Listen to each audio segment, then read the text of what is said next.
Культура – гэта чалавечы спосаб жыцця.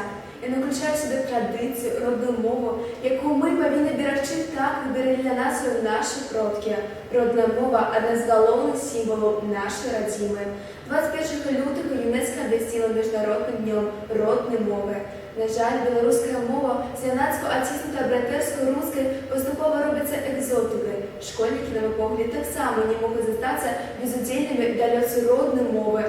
Увага на экран. Реализация проекту «Родная мова» объявлена на стендах школы. Спаборніцтва паміж класамі наведання беларускіх слоў і іх сэнсу.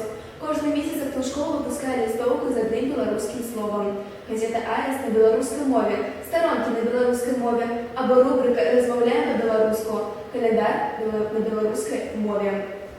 Асноўная ідэя майго праекту – садзейнічаць паўсядзённаму гучанню роднай мовы ў асяроддзі вучняў.